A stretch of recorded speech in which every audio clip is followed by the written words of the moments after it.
안녕하세요, 여러분. 오늘은 제 인생의 가장 극적인 반전에 대해 이야기해 보려고 합니다. 저는 한국의 중소식품회사에서 10년째 일하고 있는 김민국이라고 합니다. 우리 회사는 전통 한식을 현대적으로 재해석한 제품들을 만드는 곳인데요. 제가 입사했을 당시만 해도 국내 시장을 겨우 겨냥하는 작은 회사였습니다. 10년 전 저는 회사의 첫 해외 진출을 위해 미국 출장을 갔었죠. 그때의 기억은 아직도 생생합니다. 라스베이거스의 한 식품 박람회장, 저는 우리 제품을 자랑스럽게 소개하고 있었습니다. 이것은 한국의 전통 음식인 김치입니다. 그러자 한 미국인 바이어가 코웃음을 치며 말하더군요.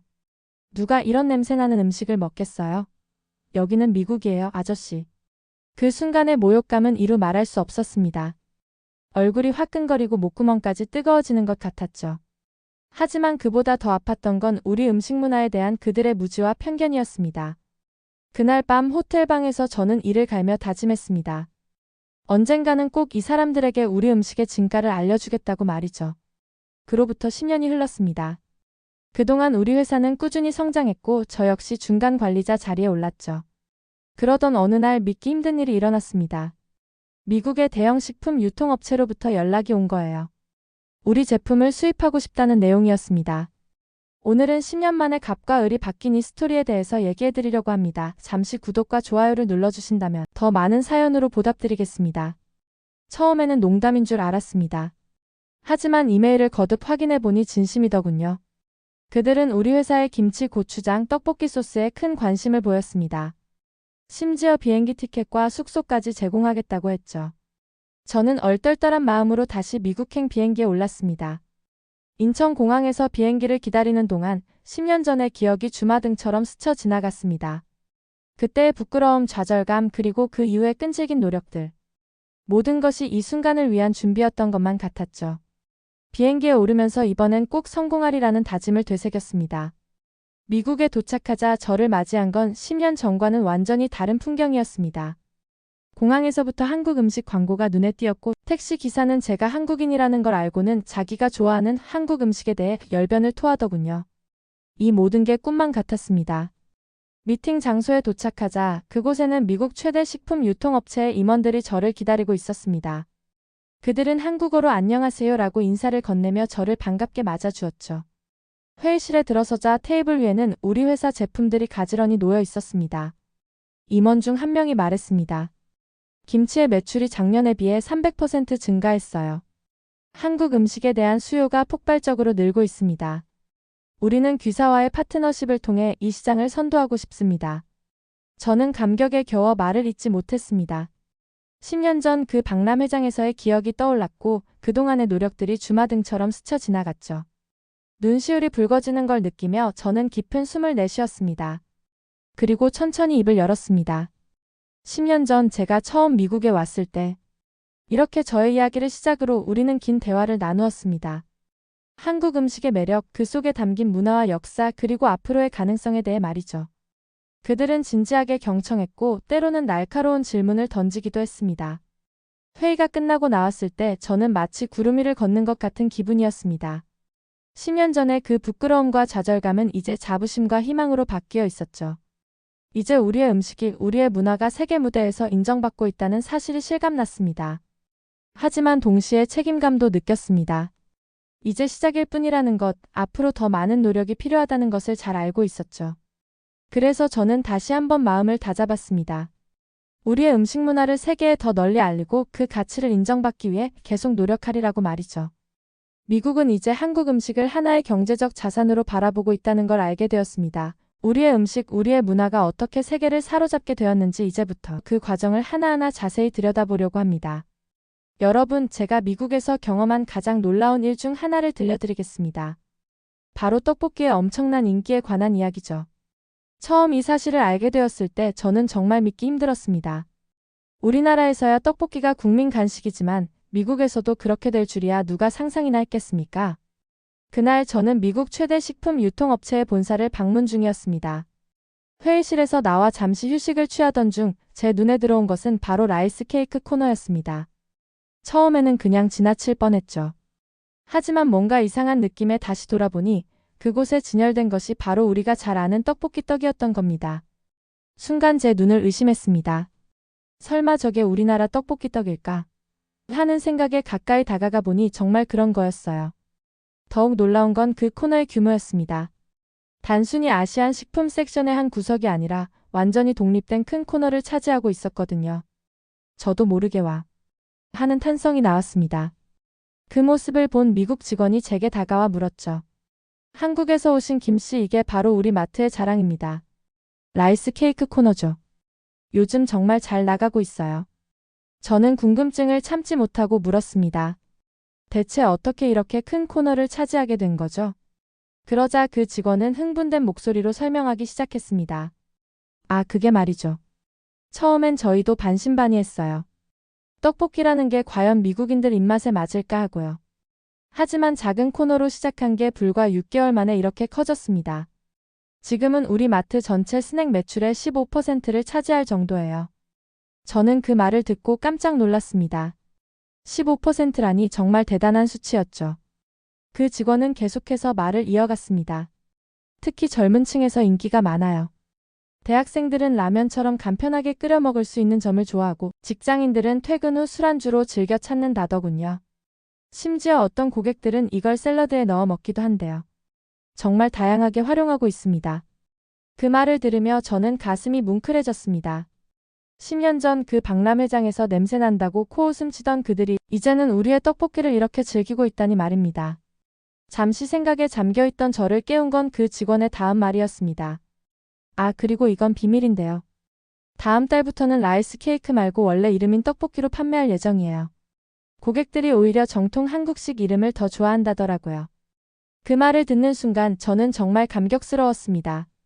우리의 음식이, 그것도 떡볶이라는 이름 그대로 미국 시장에서 인정받게 된 것이니까요. 이건 단순한 음식의 인기를 넘어선 문화적 승리라는 생각이 들었습니다. 그때 마침 옆에 있던 매장 관리자가 끼어들었습니다. 아, 맞아요. 떡볶이 인기가 너무 많아서 이제는 관련 제품들도 들여오고 있어요. 고추장, 어묵, 심지어 떡볶이 소스까지요. 고객들이 집에서 직접 만들어 먹고 싶어 하거든요. 저는 그 말을 듣고 흥분을 감출 수 없었습니다. 떡볶이가 단순히 먹는 음식을 넘어 하나의 문화로 자리 잡고 있다는 증거였기 때문이죠. 미국인들이 집에서 직접 떡볶이를 만들어 먹는다니 상상만 해도 신기했습니다. 그러다 문득 궁금한 점이 생각났습니다. 그런데 어떻게 이렇게 빠르게 인기를 얻을 수 있었던 거죠? 제 질문에 매장 관리자는 잠시 생각에 잠기더니 이렇게 대답했습니다. 여러 가지 이유가 있겠지만 가장 큰 건 SNS의 영향력 같아요. 특히 틱톡에서 떡볶이 챌린지가 유행하면서 폭발적으로 인기가 늘었죠. 젊은이들이 떡볶이를 먹는 영상을 올리면서 시작됐는데 이제는 연예인들까지 참여할 정도예요. 그 말을 듣고 저는 새삼 SNS의 힘을 실감했습니다. 단순한 음식 하나가 이렇게 전 세계적인 현상이 될 수 있다니 정말 놀라웠죠. 매장 관리자는 계속해서 말을 이어갔습니다. 그리고 한국 드라마의 영향도 크죠. 넷플릭스에서 한국 드라마가 인기를 끌면서 드라마에 나오는 음식들에 대한 관심도 늘어났어요. 특히 주인공들이 떡볶이를 먹는 장면이 나오면 다음날 매출이 확 뛰곤 합니다. 저는 그 말을 듣고 새삼 우리 문화의 힘을 실감했습니다. 드라마, 음악, 그리고 이제는 음식까지. 한류가 만들어낸 시너지 효과가 이렇게 크다니 말입니다. 그때 옆에 있던 직원이 한마디 덧붙였습니다. 아, 그리고 건강식에 대한 관심도 한몫했어요. 떡볶이가 쌀로 만들어졌다는 점, 그리고 채식주의자들도 먹을 수 있다는 점이 큰 장점으로 작용했죠. 그 말을 듣고 저는 또 한 번 놀랐습니다. 우리나라에서는 떡볶이를 그저 맛있는 간식 정도로만 생각했는데 미국에서는 이렇게 다양한 관점에서 접근하고 있었던 겁니다. 이런 이야기를 나누다 보니 저는 점점 더 흥분되기 시작했습니다. 우리의 떡볶이가, 아니 우리의 음식 문화가 이렇게 세계적으로 인정받고 있다는 사실이 너무나 자랑스러웠거든요. 그러다 문득 10년 전 그 박람회장에서의 기억이 떠올랐습니다. 그때는 김치 하나 제대로 소개하지 못했는데 이제는 떡볶이가 미국 대형마트의 주력 상품이 되다니. 정말 격세지감이 느껴졌죠. 이런 생각을 하고 있을 때 매장 관리자가 제게 물었습니다. 김 씨, 혹시 우리 매장에서 떡볶이 시식회를 열어보는 건 어떨까요? 한국에서 오신 전문가가 직접 만들어주시면 고객들이 더 좋아할 것 같은데요. 그 제안을 듣는 순간 저는 망설임 없이 네, 좋습니다. 라고 대답했습니다. 우리의 음식을 직접 알릴 수 있는 기회라고 생각했거든요. 그리고 그 자리에서 바로 시식회 계획을 세우기 시작했습니다. 이렇게 해서 우리는 다음 주 토요일에 대규모 떡볶이 시식회를 열기로 했습니다. 저는 그 자리에서 떡볶이의 역사부터 다양한 레시피까지 모두 소개하기로 했죠. 이제 우리의 음식이 단순한 트렌드를 넘어 미국 식문화의 한 부분으로 자리 잡게 될 거라는 확신이 들었습니다. 그날 밤 호텔로 돌아와 침대에 누웠을 때 저는 아직도 흥분된 마음을 가라앉히지 못했습니다. 10년 전 그 좌절감을 떠올리며 이제는 웃을 수 있게 되었다는 사실이 너무나 감격스러웠습니다. 그리고 앞으로 우리 음식이 어떻게 더 성장해 나갈지 그 미래를 상상하며 설레는 마음으로 잠이 들었습니다. 떡볶이의 열풍이 미국을 강타한 후 저는 더욱 흥미로운 현상을 목격하게 되었습니다. 바로 미국인들이 한국의 매운 음식에 도전하는 문화가 형성되고 있다는 것이었죠. 이는 제가 10년 전 상상조차 할 수 없었던 일입니다. 어느 날 저는 미국의 한 대학 캠퍼스를 방문할 기회가 있었습니다. 그곳에서 목격한 광경은 정말 놀라웠습니다. 학생 식당 한켠에 코리안 스파이시 챌린지 코너가 마련되어 있었던 거죠. 호기심에 이끌려 가까이 다가가 보니 그곳에는 불닭볶음면, 신라면, 매운 떡볶이 등이 진열되어 있었습니다. 처음에는 제 눈을 의심했습니다. 설마 저걸 먹으려고 하는 건가? 하는 생각이 들었죠. 하지만 곧 한 무리의 학생들이 다가와 도전을 시작했습니다. 그들의 표정은 긴장되어 보였지만 동시에 흥분된 모습이었습니다. 저는 그 광경을 지켜보며 깊은 감동을 느꼈습니다. 불과 몇 년 전만 해도 달달한 불고기 정도가 고작이었는데 이제는 이렇게 매운 음식에 도전하는 문화가 형성되다니 말입니다. 문득 10년 전 그 박람회장에서의 기억이 떠올랐습니다. 그때는 김치 냄새만으로도 인상을 찌푸리던 사람들이었는데 이제는 이렇게 변했다니 정말 놀라웠죠. 그때 한 학생이 저에게 다가왔습니다. 혹시 한국에서 오신 건가요? 저희가 제대로 하고 있는 건가요? 저는 미소를 지으며 대답했습니다. 네, 잘하고 계십니다. 하지만 왜 이렇게 매운 음식에 도전하시는 거죠? 그 학생의 대답은 제게 또 다른 놀라움을 안겨주었습니다. 아, 이게 요즘 틱톡에서 유행하는 챌린지예요. 코리안 스파이시 챌린지라고 해서 매운 한국 음식을 먹는 영상을 올리는 거죠. 친구들이랑 같이 도전해보고 싶어서 왔어요. 저는 그 말을 듣고 깜짝 놀랐습니다. 우리의 음식이 이제는 SNS에서 하나의 문화 현상이 되었다니 정말 믿기 힘든 일이었습니다. 그 학생은 계속해서 이야기를 이어갔습니다. 처음에는 그냥 재미로 시작했는데 점점 한국 음식에 대해 더 알고 싶어졌어요. 매운맛을 즐기는 방법도 배우고 한국의 식문화에 대해서도 관심이 생겼죠. 이제는 매주 금요일마다 친구들과 모여서 한국 음식을 먹는 모임도 하고 있어요. 그 말을 듣는 순간 저는 가슴이 뭉클해졌습니다. 우리의 음식이 단순한 먹거리를 넘어 하나의 문화로 자리 잡고 있다는 걸 실감할 수 있었기 때문입니다. 그리고 이런 현상이 단순히 이 대학에만 국한된 것이 아니라는 걸 곧 알게 되었습니다. 다음 날 저는 지역의 한 식품 유통업체를 방문했습니다. 그곳에서 만난 마케팅 담당자자는 이런 현상에 대해 더 자세히 설명해 주었습니다. 김 씨, 요즘 한국의 매운 음식 수요가 폭발적으로 늘고 있어요. 특히 젊은 층에서 인기가 많죠. 불닭볶음면 같은 경우는 입고되자마자 솔드 아웃 될 정도예요. 심지어 일부 매장에서는 구매 제한을 둘 정도니까요. 저는 그 말을 듣고 놀라움을 감출 수 없었습니다. 자는 계속해서 설명을 이어갔습니다. 이게 단순히 맛있어서가 아니에요. 이제는 하나의 도전 문화가 된 거죠. 매운 음식을 먹고 견디는 것이 일종의 성취감을 주는 거예요. 그리고 이걸 SNS에 공유하면서 더 큰 재미를 느끼는 것 같아요. 그 말을 듣고 저는 새삼 우리 음식의 가능성을 실감했습니다. 단순한 맛의 차원을 넘어 하나의 문화 현상으로 발전하고 있다는 사실이 정말 놀라웠습니다. 자는 이어서 말했습니다. 그리고 이런 현상이 한국 음식 전반에 대한 관심으로 이어지고 있어요. 매운 음식을 좋아하게 된 사람들이 이제는 한국의 다른 음식들도 찾기 시작했거든요. 김치, 비빔밥, 삼겹살 등 다양한 한국 음식의 수요가 늘고 있습니다. 이 말을 듣고 저는 다시 한번 감동을 느꼈습니다. 우리의 매운 음식이 하나의 관문 역할을 하며 한국 음식 문화 전체로 사람들을 이끌고 있다는 사실이 너무나 자랑스러웠기 때문입니다. 그때 잔이 흥미로운 제안을 했습니다. 김 씨, 우리 매장에서 코리안 스파이시 푸드 페스티벌을 열어보는 건 어떨까요? 다양한 한국의 매운 음식을 소개하고 도전 행사도 열고. 어떻게 생각하세요? 저는 그 제안을 듣고 눈이 반짝였습니다. 이런 행사를 통해 우리 음식 문화를 더 널리 알릴 수 있을 것 같았거든요. 좋은 생각입니다, 잔. 저도 함께 준비하고 싶네요. 그렇게 우리는 코리안 스파이시 푸드 페스티벌 준비를 시작했습니다. 행사 준비 과정에서 저는 더 많은 것을 깨달았습니다.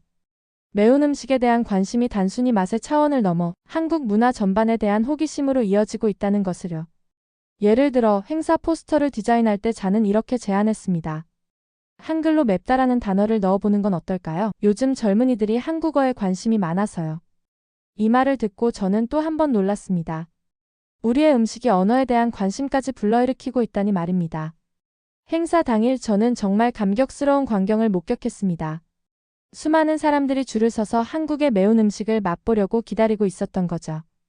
그들의 표정에서 저는 호기심과 기대, 그리고 약간의 두려움을 읽을 수 있었습니다. 특히 인상 깊었던 건 많은 사람들이 한국어로 인사를 건네려 노력한다는 점이었습니다. 안녕하세요, 맛있어요 같은 간단한 말들이었지만 그들의 눈빛에서 한국 문화에 대한 진정한 관심을 느낄 수 있었습니다.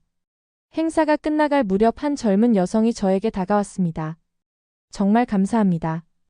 오늘 행사 덕분에 한국에 대해 더 알고 싶어졌어요. 이 말을 듣는 순간 저는 가슴이 벅차올랐습니다. 우리의 음식이 이제는 언어와 문화 전반에 대한 관심으로 이어지고 있다는 걸 실감할 수 있었기 때문입니다. 그날 밤 호텔 방으로 돌아와 이 모든 경험을 되새겨 보았습니다. 10년 전 그 쓰라린 기억에서 시작해 이제는 우리 음식이 하나의 문화 현상이 되기까지의 여정. 정말 믿기지 않는 변화였습니다. 그리고 문득 이런 생각이 들었습니다. 이제 우리의 음식은 단순한 음식이 아니라 한국을 세계에 알리는 강력한 문화 사절단이 된 것 같다고 말이죠. 매운맛을 통해 시작된 관심이 이제는 우리의 언어, 음악, 드라마 등 문화 전반으로 퍼져나가고 있었습니다. 이런 생각을 하다 보니 앞으로 우리가 해야 할 일들이 더 선명하게 보이기 시작했습니다. 단순히 음식을 알리는 것을 넘어 우리의 문화 전체를 세계와 공유할 수 있는 방법을 고민해야 할 때가 온 것 같았습니다. 우리의 음식이 우리의 문화가 세계를 어떻게 더 놀라게 할지 정말 기대됐습니다. 한국 음식의 매운맛이 미국을 사로잡은 후 저는 또 다른 놀라운 현상을 목격하게 되었습니다. 바로 K-팝과 한국 드라마가 한식의 전도사 역할을 하고 있다는 것이었죠. 이는 제가 상상조차 하지 못했던 일이었습니다. 어느 날 저는 LA의 한 대형 마트를 방문했습니다. 그곳에서 목격한 광경은 정말 믿기 힘들 정도였습니다. 마트 입구에 거대한 BTS 포스터가 걸려 있었고 그 아래에는 Eat Like BTS 코너가 마련되어 있었던 거죠. 호기심에 이끌려 가까이 다가가 보니 그곳에는 BTS 멤버들이 즐겨 먹는다고 알려진 한식들이 진열되어 있었습니다. 떡볶이, 삼겹살, 불고기, 김치. 심지어 방탄소년단의 이름을 딴 방탄 도시락까지 있었습니다. 처음에는 제 눈을 의심했습니다. 설마 이게 다 팔릴까? 하는 생각이 들었죠. 하지만 곧 한 무리의 10대 소녀들이 흥분된 모습으로 다가와 상품들을 카트에 담기 시작했습니다. 저는 그 광경을 지켜보며 깊은 감동을 느꼈습니다. 우리의 음식이 이제는 단순한 먹거리를 넘어 하나의 문화 상품이 되었다는 사실이 너무나 자랑스러웠기 때문입니다. 문득 10년 전 그 박람회장에서의 기억이 떠올랐습니다. 그때는 김치 하나 제대로 소개하지 못했는데 이제는 BTS의 이름만으로도 한식이 불티나게 팔리고 있었던 겁니다. 그때 마트의 매니저인 세러가 저에게 다가왔습니다. 김씨, 이게 다 BTS 덕분이에요. 그들의 새 앨범이 나올 때마다 한식 판매량이 2배로 뛰어요. 특히 불타오르네 뮤직비디오에 나온 떡볶이는 출시 직후 솔드 아우트 됐다니까요.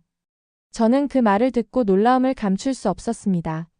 세러는 계속해서 설명을 이어갔습니다. 그리고 이건 BTS만의 일이 아니에요. 블랙핑크의 아이스크림 뮤직비디오가 나온 후에는 한국식 아이스크림 판매량이 500% 증가했어요. 심지어 트와이스의 알코올 프리 노래 덕분에 한국 소주 판매량도 늘었다니까요. 이 말을 듣고 저는 새삼 K-팝의 영향력을 실감했습니다. 우리의 음악이 이제는 음식 문화까지 전파하고 있다니 정말 놀라운 일이었습니다. 세러는 이어서 말했습니다. 그리고 이건 단순히 K-팝 팬들만의 일이 아니에요. 넷플릭스의 한국 드라마 덕분에 일반 소비자들의 한식 수요도 크게 늘었죠. 오징어 게임이 히트친 후에는 달고나 판매량이 폭증했고 이태원 클라스가 방영된 후에는 장마당 국수를 찾는 사람들이 늘었어요. 우리의 문화 콘텐츠가 이제는 음식 산업 전반에 큰 영향을 미치고 있다는 사실이 너무나 자랑스러웠기 때문입니다. 그때 세러가 흥미로운 제안을 했습니다. 김씨, 우리 마트에서 K-드라마 푸드 페스티벌을 열어보는 건 어떨까요? 유명 한국 드라마에 나온 음식들을 재현하고 시식 행사도 열고. 어떻게 생각하세요? 저는 그 제안을 듣고 눈이 반짝였습니다. 이런 행사를 통해 우리 음식 문화를 더 널리 알릴 수 있을 것 같았거든요. 좋은 생각입니다, 세러. 저도 함께 준비하고 싶네요. 그렇게 우리는 K-드라마 푸드 페스티벌 준비를 시작했습니다. 행사 준비 과정에서 저는 더 많은 것을 깨달았습니다. 한국 드라마와 K-팝이 단순히 음식 소비를 늘리는 것을 넘어 한국 문화 전반에 대한 관심으로 이어지고 있다는 것을요. 예를 들어 행사 포스터를 디자인할 때 세러는 이렇게 제안했습니다. 각 음식 옆에 그 음식이 나온 드라마의 명장면을 같이 넣어보는 건 어떨까요? 사람들이 음식을 통해 드라마를 기억하고 또 드라마를 통해 음식을 기억하게 될 거예요. 이 말을 듣고 저는 또 한 번 놀랐습니다. 우리의 음식이 이제는 하나의 문화적 아이콘이 되어가고 있다는 걸 실감할 수 있었기 때문입니다. 행사 당일 저는 정말 감격스러운 광경을 목격했습니다. 수많은 사람들이 줄을 서서 각 드라마의 명장면 속 음식들을 맛보려고 기다리고 있었던 거죠. 도깨비 속 김신이 먹던 치킨, 태양의 후예 속 송중기와 송혜교가 나눠 먹던 군대리아 햄버거, 사랑의 불시착 속 현빈과 손예진이 함께 만들었던 찜닭. 사람들은 이 음식들을 맛보며 마치 드라마 속 주인공이 된 것처럼 즐거워했습니다. 특히 인상 깊었던 건 많은 사람들이 음식을 먹으며 드라마 속 대사를 따라하려 노력한다는 점이었습니다. 괜찮아, 사랑이야, 우리 소주 한잔 할까요? 같은 대사들이 행사장 곳곳에서 들려왔습니다. 그들의 눈빛에서 저는 단순한 호기심을 넘어선 한국 문화에 대한 진정한 애정을 느낄 수 있었습니다. 행사가 끝나갈 무렵 한 중년 여성이 저에게 다가왔습니다. 정말 감사합니다. 오늘 행사 덕분에 한국에 꼭 가보고 싶어졌어요. 혹시 한국 여행 추천 코스 알려주실 수 있나요? 우리의 음식이 이제는 관광 산업으로까지 그 영향력을 확장하고 있다는 걸 실감할 수 있었기 때문입니다. 그날 밤 호텔 방으로 돌아와 이 모든 경험을 되새겨 보았습니다. 이제는 우리 음식이 하나의 글로벌 문화 현상이 되기까지의 여정. 정말 믿기지 않는 변화였습니다. 그리고 문득 이런 생각이 들었습니다. 이제 우리의 음식은 단순한 음식이 아니라 한국을 세계에 알리는 강력한 문화 사절단이 된 것 같다고 말이죠. K-팝과 드라마를 통해 시작된 관심이 이제는 우리의 음식, 언어, 패션, 관광 등 문화 전반으로 퍼져나가고 있었습니다. 이제는 단순히 음식을 알리는 것을 넘어 우리의 문화 전체를 하나의 패키지로 세계와 공유할 수 있는 방법을 고민해야 할 때가 온 것 같았습니다. 다음 날 아침 저는 세러에게 전화를 걸어 새로운 제안을 했습니다. 세러, 우리 다음에는 K-컬처 토털 익스피리언스 행사를 열어보는 건 어떨까요? 음식뿐만 아니라 K-팝 댄스 클래스, 한국어 강좌, 한복 체험 등을 한 번에 경험할 수 있는 행사 말이에요. 세러는 제 제안에 큰 관심을 보였습니다. 와, 정말 좋은 아이디어예요. 이렇게 하면 사람들이 한국 문화를 더 깊이 이해하고 경험할 수 있을 것 같아요. 꼭 실현시켜봐요. 이 대화를 마치고 나서 저는 무언가 큰 변화의 시작점에 서 있다는 느낌을 받았습니다. 우리의 음식이, 우리의 문화가 이제는 전 세계로 뻗어나가는 거대한 물결의 중심에 서 있다는 생각이 들었죠. 그리고 이 모든 것의 시작점에 제가 있다는 사실에 가슴이 벅차올랐습니다. 10년 전 그 좌절의 순간에서 시작해 이제는 한국 문화의 세계화를 이끄는 주역이 되어가고 있다는 사실이 믿기지 않았습니다. 한식이 K-POP과 드라마의 도움을 받아 세계적으로 주목받기 시작하면서 저는 한식의 미래에 대해 깊이 생각해보게 되었습니다. 과연 한식은 얼마나 더 성장할 수 있을까요? 이 질문에 대한 답을 찾기 위해 저는 미국 식품업계 전문가들을 만나 이야기를 나누기 시작했습니다. 첫 번째로 만난 사람은 뉴욕의 유명 식품 트렌드 분석가인 에밀리였습니다.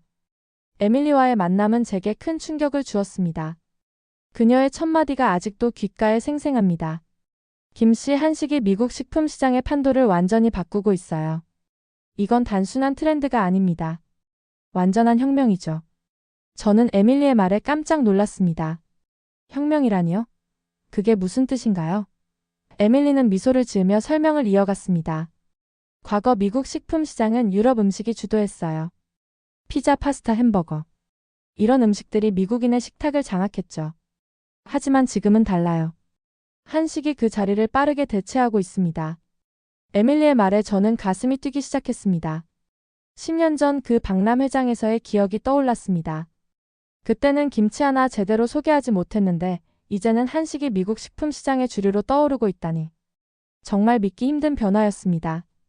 에밀리는 계속해서 설명을 이어갔습니다. 한식의 성장은 여러 요인이 복합적으로 작용한 결과예요. 첫째, 건강에 대한 관심이 높아지면서 한식이 주목받기 시작했죠.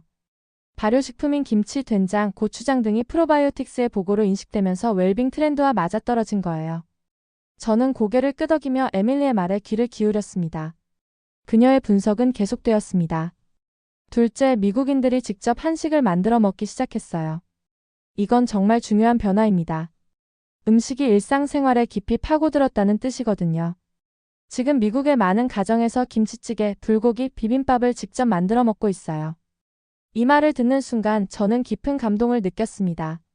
우리의 음식이 이제는 미국인들의 일상 속으로 들어갔다는 사실이 너무나 자랑스러웠기 때문입니다. 에밀리는 마지막으로 이렇게 덧붙였습니다. 마지막으로 음식의 다양성을 존중하는 전 세계적인 트렌드와 맞물려 한식 소비가 급증하고 있어요. 이제 사람들은 새로운 맛, 새로운 문화를 경험하는 것을 즐기거든요. 에밀리와의 대화를 마치고 나오면서 저는 한식의 미래에 대한 희망으로 가슴이 벅차올랐습니다. 하지만 동시에 의문도 들었습니다. 과연 이런 성장세가 계속될 수 있을까? 한식이 정말로 글로벌 푸드 시장을 장악할 수 있을까? 이런 의문을 안고 저는 다음으로 LA의 유명 레스토랑 컨설턴트인 마이컬을 만났습니다. 마이컬은 제 질문에 이렇게 대답했습니다. 김씨, 한식의 성장 가능성은 무궁무진해요. 지금 이 속도라면 한식이 글로벌 푸드 시장을 장악하는 날도 멀지 않았다고 봅니다. 마이컬의 말에 저는 눈이 휘둥그레졌습니다. 정말 그렇게 생각하시나요? 하지만 아직 넘어야 할 산이 많지 않을까요? 마이컬은 고개를 끄덕이며 말했습니다. 물론 도전 과제도 있죠. 하지만 한식만의 강점이 너무나 뚜렷해요. 특히 세 가지 측면에서 한식의 미래가 밝다고 봅니다. 저는 호기심 어린 눈으로 마이컬을 바라보며 그의 설명에 귀를 기울였습니다. 첫째, 한식은 건강식이라는 인식이 강해요. 현대인들의 건강에 대한 관심이 점점 더 커지고 있는 상황에서 이는 엄청난 장점이죠. 둘째, 한식은 다양성이 풍부해요. 육류, 해산물, 채소 등 다양한 재료를 사용하기 때문에 선택의 폭이 넓죠. 마지막으로 한식은 조리 방법이 다양해요. 구이찜, 탕, 볶음 등 다양한 조리법을 가지고 있어 계속해서 새로운 메뉴를 개발할 수 있습니다. 마이컬의 분석을 들으며 저는 한식의 가능성에 대해 더욱 확신을 갖게 되었습니다. 하지만 동시에 책임감도 느꼈습니다. 이렇게 큰 가능성을 가진 우리의 음식 문화를 어떻게 더 발전시키고 세계에 알릴 수 있을까 하는 고민이 들었기 때문입니다. 마이컬은 제 고민을 눈치챘는지 이렇게 말을 이어갔습니다. 김씨, 이제 한식은 단순한 음식이 아니에요. 하나의 문화이자 전 세계적으로 확장 가능한 산업입니다. 앞으로 해야 할 일은 한식의 정체성을 유지하면서도 현지화에 성공하는 거예요. 그리고 한식과 관련된 다양한 산업을 육성하는 것도 중요합니다. 저는 마이컬의 말에 깊이 공감했습니다.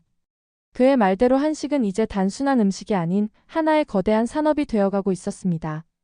그리고 우리는 이제 막 그 가능성의 문을 열기 시작했을 뿐이었죠. 이런 생각을 하며 호텔로 돌아오는 길에 저는 문득 한 아이디어가 떠올랐습니다. 한식 글로벌 엑스포를 개최하는 것은 어떨까? 전 세계의 음식업계 관계자들을 초청해 한식의 매력을 선보이고 한식 관련 산업의 가능성을 보여주는 행사 말입니다. 이 아이디어에 흥분한 저는 즉시 한국의 동료들에게 연락을 취했습니다. 그들 역시 이 아이디어에 큰 관심을 보였고 우리는 곧바로 준비 작업에 들어갔습니다. 한식 글로벌 엑스포를 준비하면서 저는 한식의 미래에 대해 더욱 구체적인 비전을 그리기 시작했습니다. 단순히 음식을 알리는 것을 넘어 한식과 관련된 농업, 식품 가공산업, 외식산업, 식기산업 등 다양한 분야의 발전 가능성을 보여주고 싶었습니다. 또한 한식의 건강함을 과학적으로 입증하는 연구 결과들을 소개하고 한식을 활용한 새로운 퓨전 요리의 가능성도 제시하고 싶었습니다. 이를 통해 한식이 단순한 트렌드가 아닌 지속 가능한 글로벌 식문화로 자리 잡을 수 있다는 것을 보여주고 싶었죠. 준비 과정은 쉽지 않았습니다. 전 세계 각국의 관계자들을 초청하고 다양한 전시와 체험 프로그램을 기획하는 일은 정말 힘들었습니다. 하지만 이 모든 과정이 한식의 세계화를 위한 중요한 발걸음이라는 생각에 힘을 낼 수 있었습니다. 마침내 한식 글로벌 엑스포 개막일이 다가왔습니다. 전 세계에서 모여든 음식업계 관계자들, 미디어, 그리고 일반 관람객들로 행사장은 북적였습니다. 개막식에서 제가 연설을 하게 되었을 때 저는 가슴이 벅차올랐습니다. 여러분, 오늘 우리는 새로운 시대의 시작을 목격하고 있습니다. 한식이 세계 식문화의 중심으로 우뚝 서는 순간을 말입니다. 한식은 단순한 음식이 아닙니다. 그것은 5,000년 역사와 문화가 담긴 우리의 자산이자 미래를 향한 무한한 가능성입니다. 이제 우리는 이 놀라운 유산을 세계와 나눌 준비가 되었습니다. 함께 한식의 새로운 미래를 만들어 갑시다. 제 연설이 끝나자 큰 박수 소리가 터져 나왔습니다. 그 순간 저는 확신했습니다. 한식의 미래는 밝다고, 그리고 우리는 이제 막 그 눈부신 여정의 시작점에 서 있다고 말입니다. 엑스포는 대성공이었습니다. 많은 글로벌 기업들이 한식 관련 사업에 투자 의사를 밝혔고, 여러 나라의 정부 관계자들이 한식 진흥을 위한 협력을 제안해 왔습니다. 이제 한식은 단순한 음식이 아닌 글로벌 식품 산업의 새로운 패러다임으로 자리 잡기 시작했습니다. 여러분, 지금까지 제가 들려드린 이야기를 들으시면서 어떤 생각이 드셨나요? 저는 이 모든 과정을 직접 겪으면서도 때로는 꿈을 꾸고 있는 것 같은 기분이 들곤 합니다. 10년 전 그 작은 박람회장에서 김치 하나 제대로 소개하지 못했던 제가 이제는 전 세계적으로 인정받는 한식의 선두에 서게 되다니 정말 믿기지 않는 일이죠. 하지만 이것은 분명한 현실입니다. 우리의 한식이, 그것도 한식이라는 이름 그대로 세계 시장을 사로잡고 있는 것이죠. 이제 미국에서는 한식 없이는 못 산다는 말이 농담이 아닌 현실이 되어가고 있습니다. 여러분, 이 변화의 크기를 한번 상상해 보세요. 불과 몇 년 전만 해도 한식이 뭐야? 라고 물었던 사람들이 이제는 떡볶이 어디서 사냐고 묻고 있는 겁니다. 이 얼마나 놀라운 변화입니까? 제가 처음 미국에 왔을 때를 떠올려 봅니다. 그때는 한식을 찾아보기 위해 한인 마트를 헤매야 했죠. 하지만 지금은 어떤가요? 대형 마트의 주요 코너를 한식이 차지하고 있고, 길거리 곳곳에서 한식 레스토랑을 볼 수 있습니다. 심지어 미국인들이 집에서 직접 김치를 담그고 비빔밥을 만들어 먹는 시대가 왔습니다. 이런 변화를 10년 전에 제가 알았다면 어떤 반응을 보였을까요? 아마도 믿지 않았을 겁니다. 하지만 우리가 주목해야 할 점은 이것이 단순한 음식의 유행을 넘어섰다는 것입니다. 한식은 이제 하나의 라이프 스타일이 되어가고 있습니다. 사람들은 단순히 한식을 먹는 것에 그치지 않고 한식을 통해 한국의 문화를 경험하고 있죠. K-팝을 들으며 떡볶이를 먹고 한국 드라마를 보며 삼겹살을 구워 먹는 것이 일상이 된 겁니다. 이것이 바로 한식의 진정한 힘이라고 생각합니다.